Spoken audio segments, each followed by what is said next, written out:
બોળ ચોથની વાર્તા। શ્રાવણ વદ ચોથના દિવસે આ વ્રત થાય છે। એ દિવસે વ્રત કરનારે સ્નાનાદિ કર્મથી પરવારી કંકુ, ચોખા અને ફૂલના હારથી ગાય માતા અને વાછરડાનું પૂજન કરવું। આ દિવસે એકટાણું કરવું, તેમાં ઘઉંની કે છળેલી કોઈ પણ વસ્તુ ખાવામાં લેવી નહીં, તેમજ આ દિવસે કાંઈ પણ ખાંડવું કે દળવું નહીં। વાર્તા। સીતાપુર ગામમાં એક નાની ઓરડીમાં સાસુ વહુ રહેતા હતા। તેઓ બંને વિધવા હતા। તેઓ માંડ પોતાનું ગુજરાન ચલાવતા હતા। માલ મિલકતમાં ગણો તો માત્ર ગાય અને વાછરડું હતું।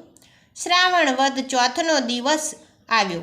સાસુ નદીએ નાહવા જવા ઉપડ્યા। જતાં જતાં તેમને વહુને કહ્યું, વહુ, આજે બોળ ચોથ છે, હું નાહીને આવું ત્યાં સુધીમાં ઘઉંલાને ખાંડી અને રાંધીને રાખજે।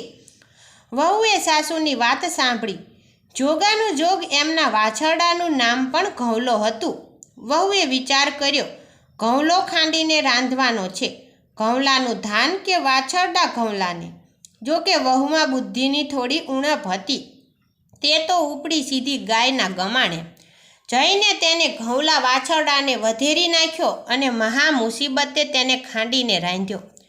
સાસુ નદીએથી નાહીને પાછા આવ્યા।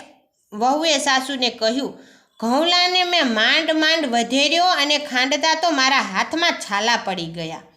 આ સાંભળી સાસુએ તો ગભરાઈને ડોટ મૂકી અને ગયા ગમાણે જઈને જોયું તો ઘઉંલો ન મળે। લોહીનું ખાબોચિયું ભાળ્યું। આ જોઈ સાસુની આંખમાંથી આંસુની દળ દળ વહેવા લાગ્યા। મનમાં ને મનમાં વહુને ભાંડવા લાગી, આ અક્કલની ઓઠ મીરે અનર્થ કરી નાખ્યો, પણ હવે શું થાય? આજે બોળ ચોથ છે, હમણાં સ્ત્રીઓ ગાય વાછરડાનું પૂજન કરવા આવશે, ત્યારે શું મોઢું દેખાડીશું? વહુની 7 પેઢીને સંભળાવી સાસુએ ઘઉંલાના હાડકાં ભેગા કરી હાંડલામાં ભર્યા અને ઉકરડે જઈને દાટી દીધું। ઘેર આવીને કમાડવાસીને સાસુ ફરી ચોધાર આંસુએ રોવા માંડ્યા। હવે ઘઉંલાની માં પહર ચરવા ગયેલી એ ગમાણે પાછી આવી। ગંધે ગંધે ઉકરડે ગઈ અને હાંડલાને માર્યું શીંગડું। હાંડલું ફૂટી ગયું અને હાંડલામાંથી ઘઉંલો બહાર આવ્યો। બચ બચ માને ધાવવા લાગ્યો। હાંડલાનો કાઠલો એની ડોકમાં રહી ગયો। પ્રથમ પ્રહરે ગામની સ્ત્રીઓ હાથમાં પૂજાની થાળી લઈ પૂજા કરવા આવી।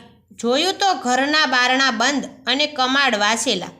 સાંકળ ખખડાવીને બૂમ પાડી, અરે ભોગળ ભીડીને કેમ બેઠા છો? બારણા ખોલો, અમે પૂજા કરવા આવ્યા છીએ। અંદર બીકના માર્યા થરથરતા સાસુ વહુ શું જવાબ આપે? એટલામાં ગાય અને ઘઉંલો દોડતા આવ્યા। ઘઉંલાના ગળામાં હાંડલાનો કાંઠલો જોઈ બધાએ નવાઈ પામ્યા। એક સ્ત્રી તો બોલી પણ ખરી, બાઈ, આજે વાછરડાના ગળામાં ફૂલના હારના બદલે હાંડલાનો કાંઠલો કોને પહેરાવ્યો? સાસુને લાગ્યું કે નક્કી આ લોકો મેણું મારે છે, પણ વહુએ બારણાની તિરાડમાંથી નજર કરી તો ઘઉંલાને જીવતો જોયો। એના ગળે હાંડલાનો કાંઠો લટકતો હતો। સાસુએ અચંબો પામી કમાડ ખોલ્યા। બધી સ્ત્રીઓને આવકાર આપી સાચી વાત જણાવી દીધી। પછી હસરાશ્રુ સારતા કહ્યું, તમારા વ્રતના પ્રતાપે જ ઘઉંલો સજીવન થયો છે, અમારાથી તો અજાણતા ઘોર પાપ થઈ ગયું હતું। સાસુએ ઘઉંલાના ગળામાંથી કાંઠલો કાઢી ફૂલહાર પહેરાવ્યા। પછી સૌએ ભેગા મળી ગાય વાછરડાની પૂજા કરી।